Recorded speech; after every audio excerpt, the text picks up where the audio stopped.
Hey! Hey, so here we go. We again with the boundary series. I wanted to go back over what we were talking about the 12 unhealthy boundaries. And so what I'm going to do is I'm going to start with number 4 today, and I just want everybody to know that this is all information for us all. That we're all growing and changing and moving forward and being the best we can be. And the only way we can be the best we can be is we have to learn. So I'm going to read number 4. I'm going to expound on it. Remember the last one we spoke about. You really, really, really hate to let others down. Really, really, really hate. Woo, that was a powerful one. This is this one right here is pretty good too right here. 12 signs of lack of boundaries. Here we go. Number 4. 2 words: guilt and anxiety. 2 words: guilt and anxiety. If you lack boundaries, and ever dare say yes, you suffer from ongoing guilt and fear. You probably feel responsible if others aren't happy.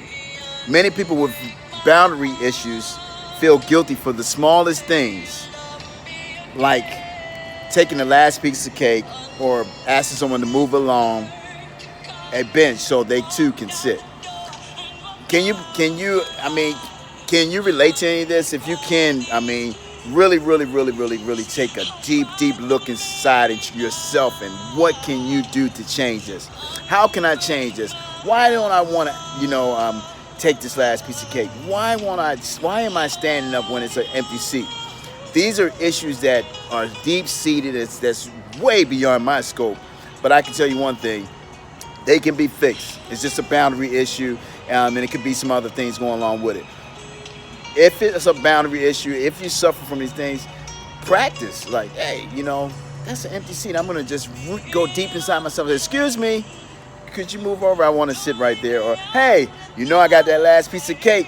It was sitting there a couple hours and it surely looked good. That way, you're working on your boundaries. Because I'm going to tell you right now, it's a hard thing, especially if you don't even know.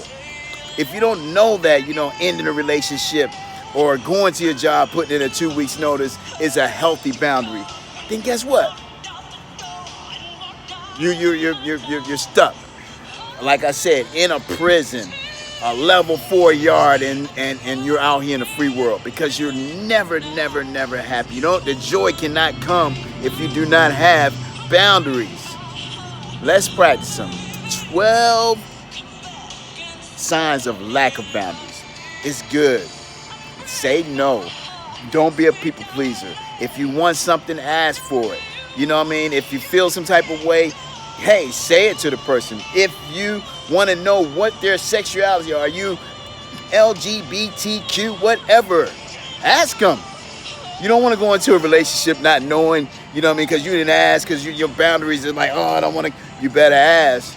You better ask if they want kids. You better ask if they have a job. You better ask if they go to school, how long they plan on going, what's their plans. With that being said, boundaries. Peace and one love.